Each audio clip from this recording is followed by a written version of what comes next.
The champagne flute shattered on the hardwood floor, its golden bubbles hissing into silence. Ezra Cole, 28, stood frozen in the honeymoon suite, his heart pounding as the man he'd just married. Landon Pierce, 29, stared at him with eyes that held a secret too heavy for words.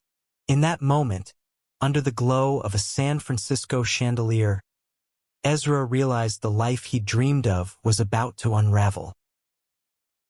Ezra had always been the quiet one, the guy who blended into the crowd at Mission District coffee shops, sketching strangers in his worn notebook.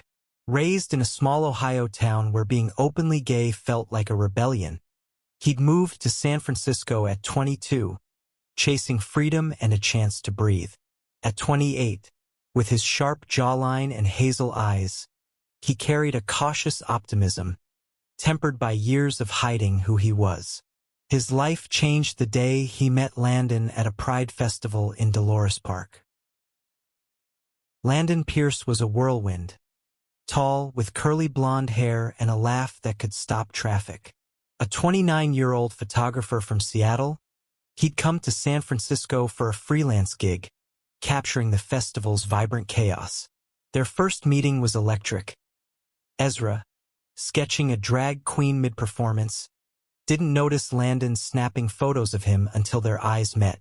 "You're stealing my soul with that pencil," Landon teased, his voice warm. Ezra blushed, stammering, but Landon's easy charm pulled him in. By nightfall, they were sharing tacos under string lights, talking about dreams, fears, and the way the city felt like a second chance. Their romance bloomed fast. Landon's confidence balanced Ezra's introspection. They spent weekends exploring Muir Woods, kissing under redwoods, and debating art in Oakland galleries. Landon's photos, bold, colorful shots of city life, started featuring Ezra, his shy smile immortalized in Polaroids pinned to their shared apartment's walls. Within a year, Landon proposed on a foggy cliff house balcony, the Pacific roaring below. Ezra said yes, tears mixing with the mist, believing he'd found his forever. But there were cracks. Landon sometimes vanished for hours, claiming work, his phone off.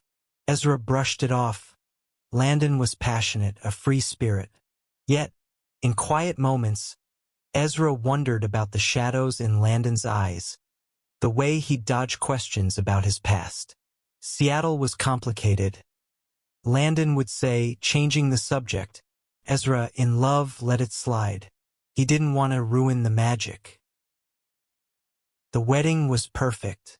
Held in a Napa Valley vineyard, surrounded by rolling hills, Ezra and Landon exchanged vows under a floral arch. Ezra, in a tailored navy suit, felt his heart swell as Landon, dashing in cream linen, promised to love him through every storm. Friends cheered. Amara, Ezra's fierce best friend from Ohio, and Javier, Landon's old college buddy from Seattle. The day was a blur of laughter, wine, and dancing under stars. But as they drove to their honeymoon suite in San Francisco, Ezra noticed Landon's grip on the wheel tighten. His jaw set. "You okay?" Ezra asked. Landon smiled, too quick. "Just tired, babe." That night, in the suite, Ezra reached for Landon's phone to set an alarm. The screen lit up with a text. "You can't keep this from him forever." Ezra's breath caught. "Landon," he said, voice shaking. "Who's this?" Landon's face drained of color, and the champagne flute slipped from Ezra's hand, shattering. The silence after the glass broke was deafening. Landon stood by the window, his back to Ezra, the city skyline glittering behind him. "It's nothing," he said, but his voice cracked. Ezra's chest tightened. "Nothing doesn't make you look like that," he said, stepping closer. "Who texted you? What aren't you telling me?" Landon turned, his blue eyes glassy. "Ezra, I love you. That's all that matters." But Ezra wasn't buying it. He'd spent years hiding his truth, and he knew a dodge when he saw one. "Don't do this," he said, voice low. "Not tonight. Not after we just—" He gestured to their wedding bands, glinting in the lamplight. Landon sank onto the bed, running a hand through his curls. "It's not what you think," he started, but stopped, as if the words were stuck. Ezra's mind raced. Infidelity? Debt? A lie about his past? He'd heard stories of marriages crumbling over secrets, but he never thought it'd be them. "Just tell me," Ezra pleaded. "Whatever it is, we'll face it." Landon exhaled, long and shaky. "It's about my family," he said finally. "In Seattle. I didn't leave because of a job. I left because they disowned me." Ezra's anger softened, but only slightly. "Why didn't you tell me?" he asked. Landon's laugh was bitter. "Because it's not just that. My brother, Caleb, he's the one texting. He's in trouble. And I've been helping him. Behind your back." Ezra's stomach dropped. "What kind of trouble?" Landon hesitated, then spilled it.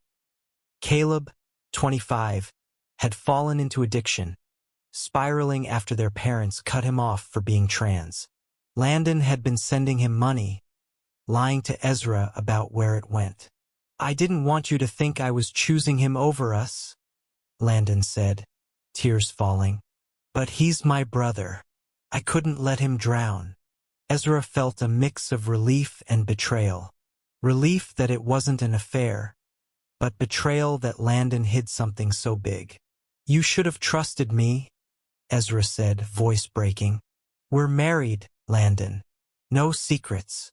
Landon nodded, reaching for Ezra's hand, but Ezra pulled back. "I need time," he said, grabbing his jacket. He walked out, the city's hum swallowing his footsteps. Ezra spent the night on Amara's couch in Oakland, staring at the ceiling. Amara, 27, a black lesbian with a no-nonsense vibe, listened as Ezra poured out the story. "He lied to me, Amara," Ezra said, voice raw. "On our wedding day." Amara sipped her coffee, thoughtful. "Love's messy," she said. "But keeping secrets like that? That's a choice. You gotta decide if you can live with it." Ezra didn't know. He loved Landon. Loved his laugh, his art, the way he made Ezra feel seen. But trust was fragile, and Landon had cracked it. The next day, Ezra returned to their apartment. Landon was there, eyes red, surrounded by scattered photos. "I'm sorry," Landon said, voice hoarse. "I thought I was protecting you." Ezra shook his head. "You protected yourself. From me." They talked for hours, voices rising and falling. Landon explained. Caleb had been living on the streets, battling opioid addiction.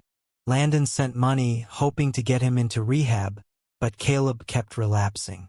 "I didn't want you to see me as the guy with the broken family," Landon admitted. Ezra's heart ached. He knew broken families. His own parents hadn't spoken to him since he came out at 18. But Landon's silence felt like a betrayal of their vows. They agreed to try. Landon promised transparency, even showing Ezra the texts from Caleb. Desperate, angry messages begging for help. Ezra felt a pang of sympathy but also resentment. Why was he, the stable one, always picking up pieces? They went to therapy, a kind-eyed woman in Berkeley who urged them to rebuild trust. But doubts lingered. Ezra caught Landon checking his phone late at night, his face tense. "Is it Caleb again?" Ezra asked, exasperated. Landon nodded, and Ezra's patience frayed. Then came the call. Javier, Landon's friend, phoned from Seattle. "Caleb's in the hospital," he said. "Overdose. It's bad." Landon's face crumpled. "I have to go," he told Ezra. Ezra wanted to scream, "What about us?" but saw the pain in Landon's eyes. "Go," Ezra said, voice tight, "but we're not okay." Seattle was cold, gray, and unforgiving. Landon flew out alone, promising to return in a week.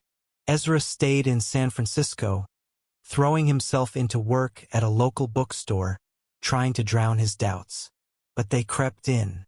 What if Landon never came back? What if Caleb's chaos consumed him? Ezra confided in Amara, who suggested he dig deeper.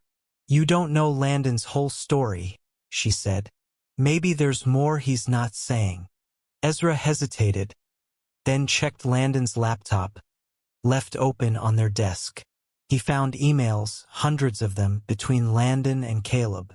Some were old, from before they met, detailing Caleb's transition, their parents' rejection, and Landon's guilt for leaving him behind. Others were recent, with Caleb's pleas for money and Landon's responses, torn between love and frustration. But one email, buried deep, stopped Ezra cold. It was from Javier, dated a month before the wedding. "Tell Ezra about the loan, man. He deserves to know." "Loan?" Ezra's heart raced. He called Javier, who sighed heavily. "Landon borrowed $20,000 from me," Javier said, "to help Caleb. He didn't want you to know because he was ashamed." Ezra felt sick. Their savings, their future. It was all tangled in Landon's secrets. When Landon returned, Ezra confronted him. "Alone?" he shouted. "You're drowning us, Landon." Landon broke down, admitting he'd used their joint account to repay Javier, draining their emergency fund. "I thought I could fix it," he sobbed. "I thought I could save Caleb and keep us safe." Ezra's anger boiled over. "You chose him over me," he said, voice shaking. "Over us." He grabbed a bag and left, driving aimlessly through the city, tears blurring the Golden Gate Bridge. Ezra spent a week at a cheap motel, wrestling with his heart. He loved Landon, but love wasn't enough if trust was gone. He thought of his own past, hiding his identity, losing his family, and realized he didn't want to lose Landon, too. But something had to change. Landon called daily, leaving voicemails Ezra didn't answer.